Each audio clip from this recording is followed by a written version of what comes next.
If this is true, that he wants to be right behind Patrick Mahomes, is he overplaying his hand? You could say that he is, but I don't care. I think Jerry Jones has put him in that situation. I think that if this is strictly, if they had a better relationship, if there was a better relationship that existed between Dak Prescott and Cowboys owner Jerry Jones and VP Stephen Jones, I don't think this would be the situation. I think if they had treated him like Tony Romo, if they valued him more than they did, I don't think this is the situation. I think they reached an agreement 2 years ago, and everybody's moving forward, and we're not even talking about this right now. But because they've played hardball, because they've constantly put Dak Prescott in a situation where they wanted him to show improve, regardless of what he did, when they made sure to take care of everybody and give them their market value, from the offensive linemen to linebackers like Jalen Smith, to wide receivers like Amari Cooper, to running backs like Ezekiel Elliott, to sit up there and then come to Dak Prescott and don't want to talk market value, and instead you want to define for him what he deserves, as opposed to him exercising his market value just like you did with the other players, you find yourself in this situation. And I think relationships, when we talk about the world of business and how relationships matter, this is one of those situations where it matters. If you were pragmatic and had a strictly business approach with everybody else, that would be one thing. If you had a personal relationship with other folks, and that's what it was, that's what it was. But to treat Dak Prescott differently, I think that's what this is about with Dak Prescott. You have tried to treat him differently. You've gotten away with it for 4 years. You're not getting away with it this time. Now I've got you over a barrel, and I'm loving it. I think that's what Dak Prescott is saying right now, and I can't say I blame him.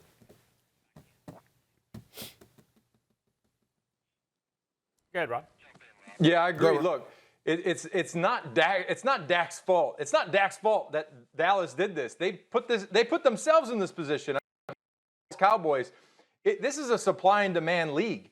You need a quarterback. You need a good quarterback if you want to win, especially. So a couple years ago, they didn't want to pay Dak. And Dak wanted a, 4-year contract. He didn't want the 5-year contract. They could have potentially rolled out the red carpet for Dak a couple of years ago. But no, they didn't do that. They wanted to wait. They wanted to see things. Well, along that timeline, and they waited, Dak's value can increase and continue to grow and grow and grow. So it's not the player's fault.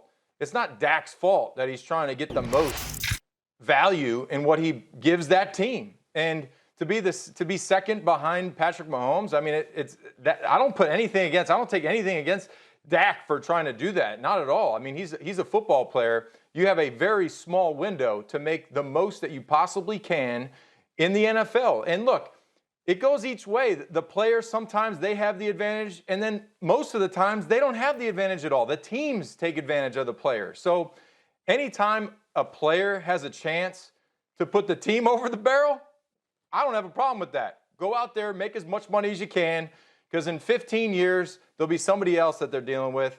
But Dak will be sitting somewhere sipping a pina colada because he made $45 to $50 million a year.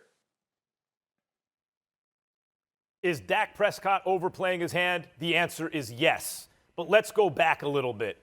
Jerry Jones was the first one to overplay his hand. Drafted a guy in the 4th round. Dak was obviously a good player from the very beginning, and they kept him at $1 million, $2 million a year for way too long when they could have signed him to an extension earlier on, maybe for an upper middle class contract in the 20s, let's say, which you'd figure a guy early on making $2 a year would sign. They opted not to. They opted to wait till the 11th hour and then played him, not cheap exactly, but they played a little hardball with him. Like they gave him a Wentz-Goff kind of deal. Both those contracts were mistakes, by the way, as it turns out. And maybe even just a little bit less. Now, so they overplayed their hand early. Now, Dak, a couple things happened to give him real leverage. One, the NFC East quarterbacks are not good.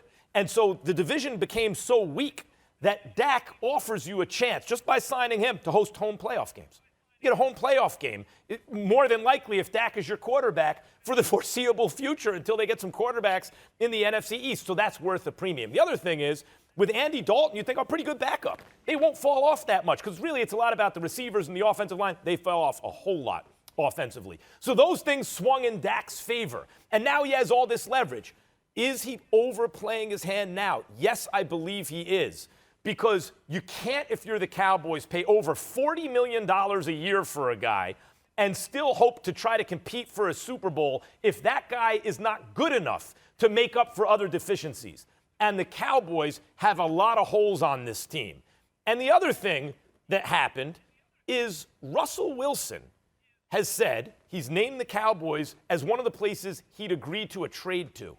And when Russell Wilson, who's better than Dak Prescott and relatively inexpensive, says that, it affects your leverage in the other direction. So is he overplaying his hand? Yes, I think Jerry did first. I think Dak is now. And neither side seems to sound to me like people who are trying to make a deal.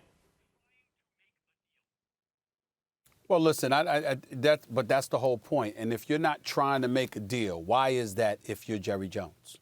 Because you got to remember, if Dak Prescott is not trying to make a deal, it makes perfect sense. And the reason why it would make perfect sense is because, he's got the leverage right now. He's going to hold him over a barrel. He's got to come back from that nasty injury. And so we don't know how healthy he is or how healthy he will be in the immediate future. There's some question marks in that regard. Fair enough. But if you're Jerry Jones, what excuse was there? Because you've been acting like this. Dak Prescott wanted to do a deal 2 years ago. He wanted to do a deal last year. A matter of fact, according to the reports, we were told it really wasn't about the money. It was about the years. And let's take that and let's put that in consideration. And Rob, help me out here. So I got a quarterback, and this brother's thrown for nearly 5,000 yards, 30 touchdowns, 11 interceptions, 4,900 plus yards. And I'm holding him over a barrel, and it ain't because of the money. It's because he wants out in 4 years, and I want him to stay 5. And I'm 78 years old. Thanks for watching ESPN on YouTube. For live streaming sports and premium content, subscribe to ESPN+.